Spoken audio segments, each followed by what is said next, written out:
Sudah dapat berapa khatam semuanya? 364. Mungkin bisa sampai 2000. Mudah-mudahan kita lancar semua, dapat menjalankan dengan seksama.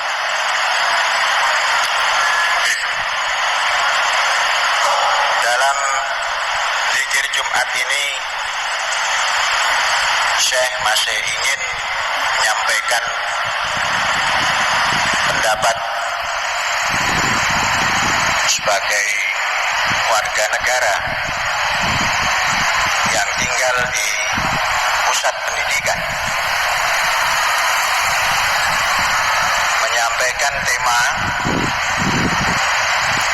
perpindahan. Jadi ini bersambung dari yang kemarin.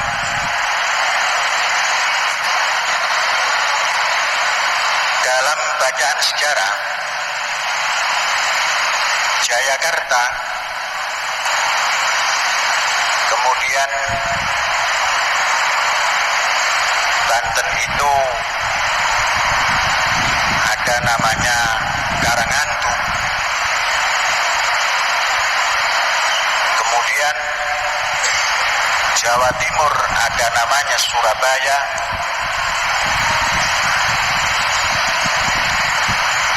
para pelaut paling suka masuk ke pesisir Jayakarta, yaitu ujung daripada sungai Ciliwung. Konon sejarah mengatakan bahwa aliran sungai Ciliwung itu digunakan untuk mengisi persiapan minum daripada kapal-kapal yang berlabuh. Dan jangan dikhayalkan kapal itu seperti kapal hari ini. Kapal ketika itu adalah kapal-kapal kayu namun besar, semua berlabuh di situ.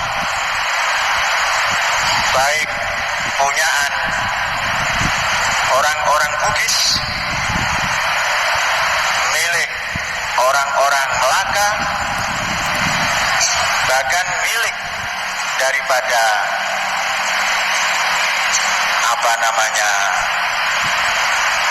kerajaan-kerajaan yang ada di Sumatera, kemudian dari bagian timur Indonesia lainnya berlabuh untuk mencari air yang paling tepat, yaitu Ciliwung situ. Dan di Ciliwung ketika itu airnya tanpa disuling, tanpa dibersihkan, semua boleh diminum dan tidak mengandung penyakit yang bisa menyebabkan manusia terpengaruh olehnya. Kemudian saling menguasai karena ingin masuk ke tempat yang indah dan bagus ini. Di samping itu dapat mengumpulkan seluruh hasil daripada hutan yang didapat daripada Indonesia belahan timur maupun belahan barat sebelum dihantar ke negara-negara tujuan, khususnya Eropa dan negara-negara Arab maupun Cina. Terpilihlah ketika itu, bisa menguasai ketika itu adalah VOC, Verenigde Oost-Indische Company. Didirikanlah sebuah kota yang modern ketika itu yang dinamakan Batavia. Kemudian Jan Pieterszoon pun meminitnya sampai dengan Gubernur Jenderal dan lain-lain. satu sisi yang menjadi pertimbangan, di samping memiliki aliran sungai yang sumber airnya sangat bagus, Jayakarta atau Batavia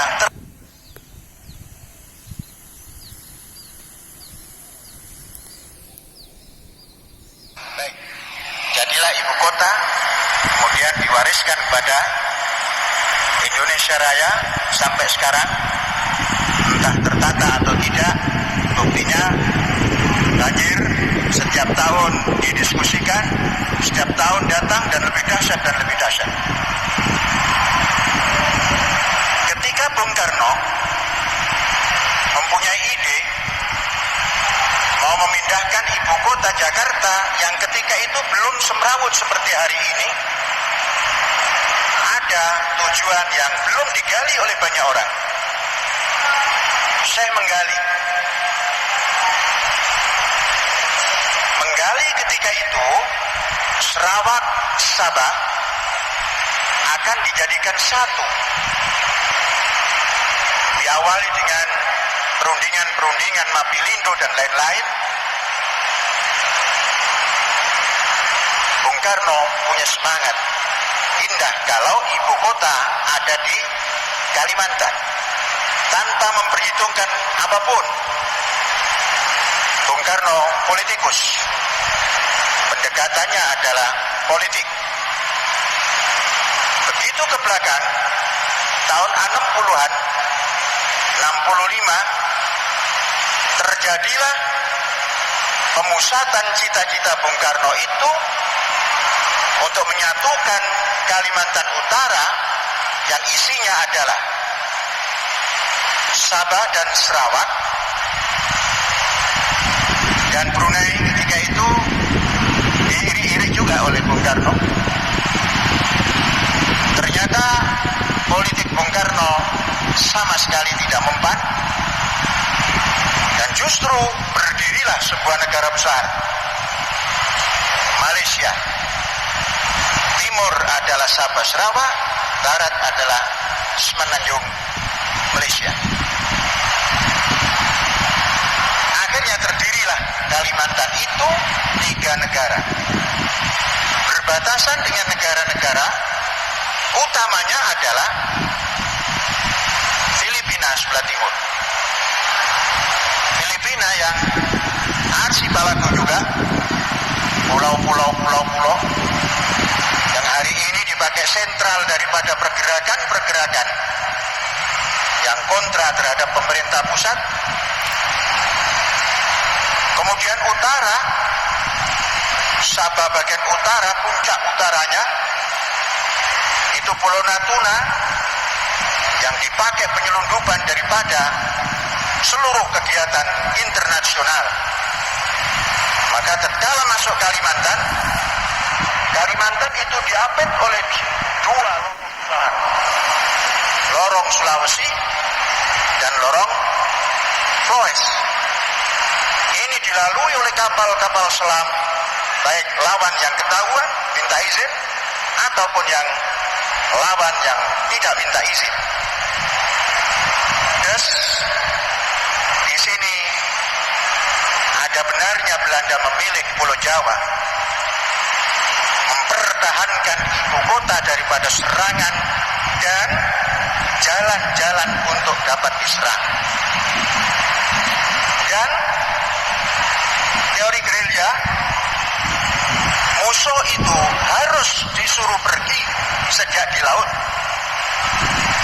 tidak boleh masuk ke darat baru gerilya. Zaman hari ini sudah tidak terlalu bagus. Kenapa? Karena gerilya darat bisa dimonitor oleh IT yang canggih hari ini. Kalau laut itu bisa menang tanpa ngeluruk, tanpa bolo, menang tanpa ngasurake. Musuh dipersilakan keluar dari tempat yang diserang, monggo. Sebab musuh yang sedang berperang, kalau merasa terhina, dia mati atau kalau pergi bombardir lingkungan. Nah, itu teori daripada Nguyen Diop dari Vietnam yang bisa mengusir tentara Amerika Serikat. Ini pandangan saya. Kemudian sekarang andainya diletakkan ibu kota Indonesia ini di Kalimantan, katakan Kalimantan Tengah, dengan pertimbangan gampang mencari lahan 300.000 hektar, tinggal gedruk bumi sudah dapat, dan itu tanah milik negara, tidak pakai membebaskan, murah. Tapi ada harga mahal di sini. Perbatasan ujung timur, ujung barat, sebelah utara itu bukan milik Indonesia. Tempat yang bisa bergerilya apapun di situ. Bukan karena Malaysia, bukan. Karena ada daratan asing. Ada garis pembatas asing. Yang asing ini bukan negara yang memiliki saja, tapi seluruh bisa masuk di situ untuk menginginkan Indonesia. Harganya mahal mempertahankan itu. Untuk mempertahankan satu kota yang namanya ibu kota sama dengan mempertahankan seluruh Indonesia. Mahal. Ada tambahan baru. Timur, negara kepulauan, utara, pulau-pulau yang dipersengketakan, baik Cina, Filipina, Malaysia maupun Vietnam, semuanya berbatasan dengan titik Kalimantan. Nah, ini yang jadi pertimbangan mengapa kok berat. Bukan hanya berat, mengapa kok tidak terlalu menyetujui. Tidak hanya tidak terlalu menyetujui, mengapa kok tidak setuju. Paling nanti ada pertanyaan, apa fungsi kamu wahai Panji Gumilang? Anggota DPR tidak. Menteri jawab, kalau Menteri Pengairan mungkin iya. Ya karena sawah banyak.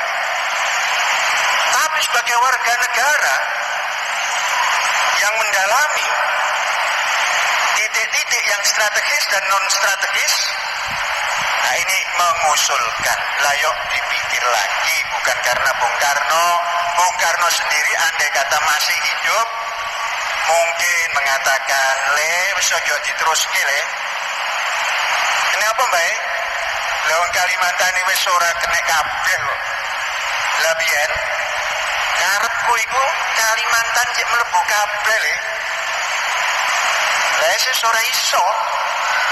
Katakan Bung Karno itu ngandika seperti begitu. Bagaimana? Ayo kita tinjau.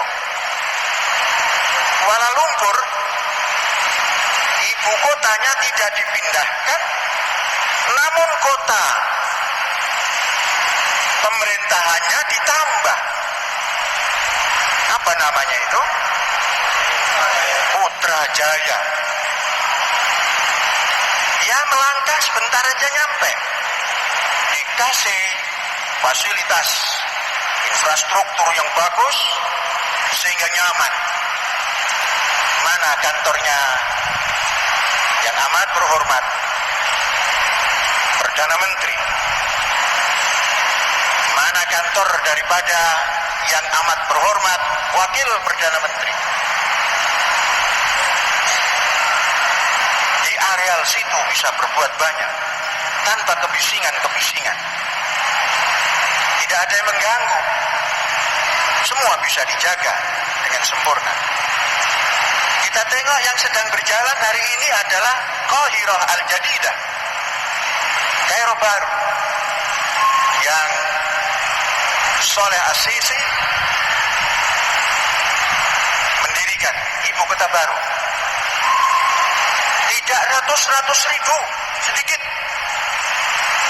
dijangkau, tidak terlalu jauh, hanya ratusan kilometer. Jadi masih menghubung pada Al-Qahirah, di Qahirah Al-Jadidah. Tuh. Kemudian andainya Indonesia itu ditarik sedikit, umpamanya kalau ke sebelah barat tidak mau ke sebelah timur,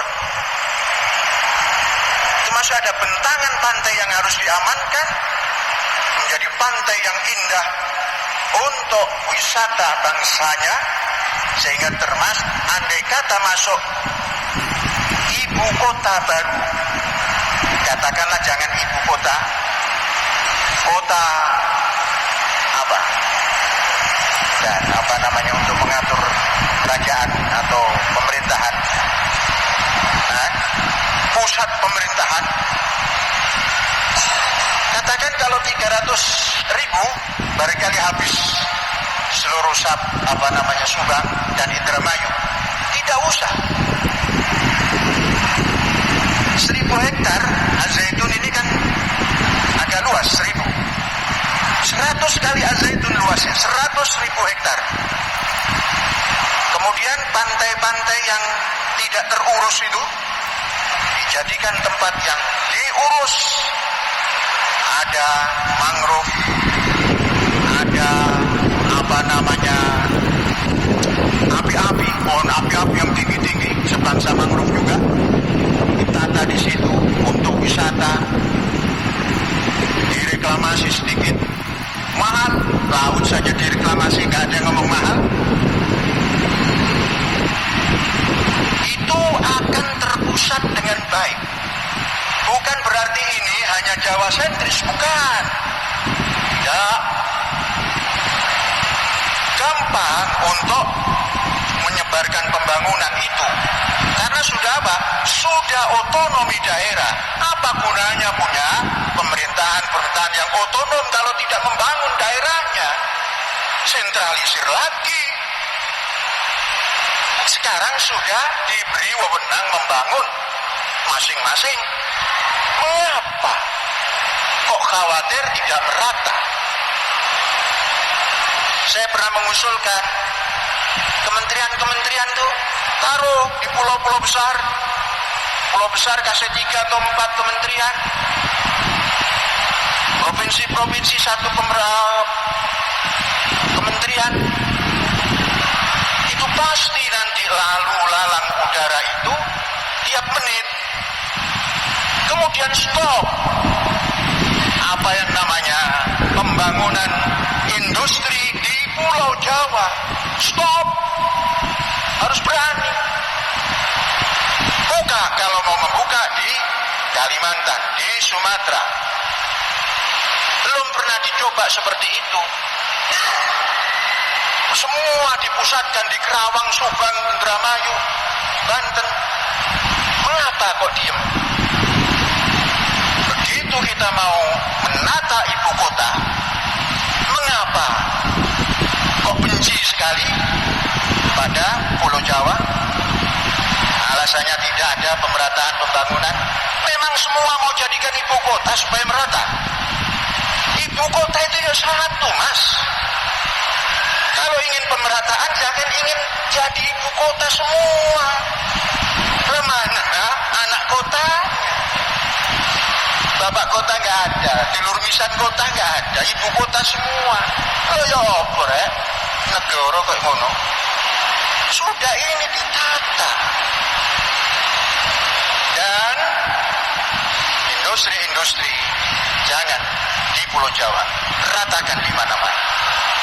Departemen di seluruh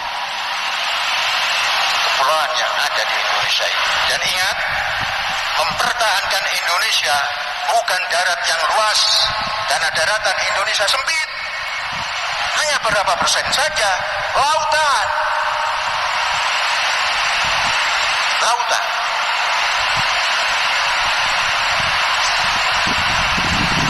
Ibu kota di Jawa ini memadai. Jakarta dan dikembangkan memadai. Karena apa? Pertahanan lautan. Tidak bisa lagi pertahanan darat. Mengapa? karena Jakarta sudah sempit. Laut. Jangan pernah ada sekali lagi mereklamasi laut antar Pulau Jawa ini. Itu bunuh diri. Bunuh diri. Alangkah indahnya pulau-pulau ini ditata lagi yang baik tanpa mereklamasi isi yang kosong-kosong ini. Dan ibu kotanya dikembangkan, bukan dipindahkan. Mudah-mudahan ini suara dari pusat pendidikan, pengembangan budaya toleransi dan perdamaian, dan negara kita demokrasi. Ini disampaikan di masjid dengan nada untuk perbaikan Indonesia Raya. Walhamdulillahirrahmanirrahim.